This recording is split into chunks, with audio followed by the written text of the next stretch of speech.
Hello friends, welcome to தியா சமையல். இன்றைக்கி என்ன சமைக்க போகிறேன்னா 5 முட்டையை உடச்சி ஊற்றி 10 நிமிஷத்தில் ஒரு சூப்பரான பொடி மாஸ் தான் பண்ண போகிறோம்.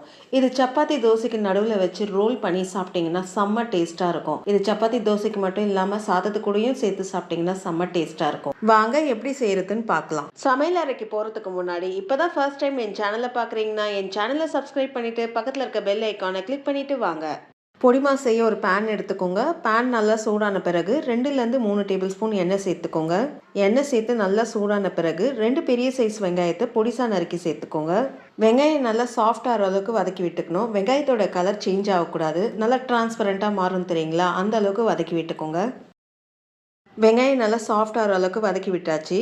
வெங்காயத்தோடைய கலர் மாறல, அதே சமயம் வெங்காயம் நல்லா சாஃப்டாக வெந்து வந்திருக்கு. இப்போ இதில் ஒரு 1/2 ஸ்பூன் இஞ்சி பூண்டு பேஸ்ட்டை சேர்த்துக்கோங்க. ஒரு 2 பெரிய பச்சை மிளகாவை எந்த அளவுக்கு பொடிசாக நறுக்க முடியுமோ நறுக்கி சேர்த்துக்கோங்க. இஞ்சி பூண்டு பேஸ்ட்டும் பச்சை மிளகாவும் சேர்த்து ஒரு 30 செகண்ட் வதக்கி விட்டால் போதும். இஞ்சி பூண்டு பேஸ்ட்டும் பச்சை மிளகாவும் சேர்த்து ஒரு 30 செகண்ட் நல்லா வதக்கி விட்டாச்சு. இப்போ இதில் ஒரு மீடியம் சைஸ் தக்காளியை பொடிசாக நறுக்கி சேர்த்துக்கோங்க. தக்காளி நல்லா சாஃப்டாக வெந்து வர அளவுக்கு வதக்கி விட்டுக்கணும். ஒரு 2லேருந்து 3 நிமிஷம் விட்டு விட்டு வதக்கி விட்டிங்கன்னா அதுலேயே தக்காளி நல்லா சாஃப்டாக வெந்து வந்துடும். தக்காளி நல்லா சாஃப்டாக வெந்து வர அளவுக்கு வதக்கி விட்டாச்சு. இப்போ இதில் ட்ரை மசாலாவை சேர்த்துக்கலாம். 1 ஸ்பூன் வெறும் மிளகாத்தூள் நல்லா கோபுரம் மாதிரி எடுத்து சேர்த்துக்கோங்க.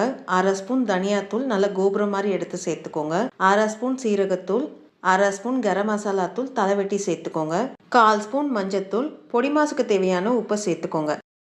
ட்ரை மசாலா சேர்த்து ஒரு நிமிஷம் இந்த வெங்காய தக்காளியோட நல்லா கிளறி விட்டுக்கோங்க.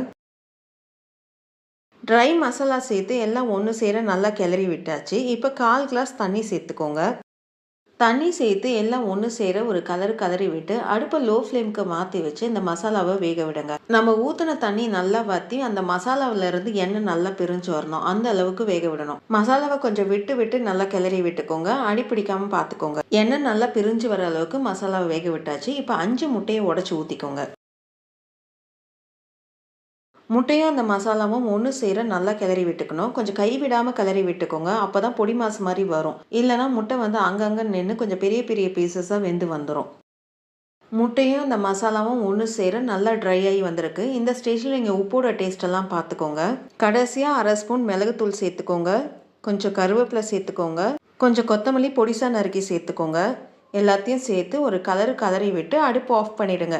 ரொம்ப டேஸ்ட்டாக, அதுவும் ரொம்ப ஈஸியாக ஒரு முட்டை பொடி மாஸ் ரெடி ஆயிடுச்சு. இந்த வீடியோ உங்களுக்கு பிடிச்சிருக்கும்னு நினைக்கிறேன். அப்படியே ஒரு லைக்கை தட்டுங்க. மறக்காம என் சேனலை சப்ஸ்கிரைப் பண்ணிட்டு பக்கத்தில் இருக்க பெல் ஐக்கானை கிளிக் பண்ணுங்க. வரும் நாட்கள் இனிதே அமைய நல்வாழ்த்துக்கள். நன்றி, வணக்கம்.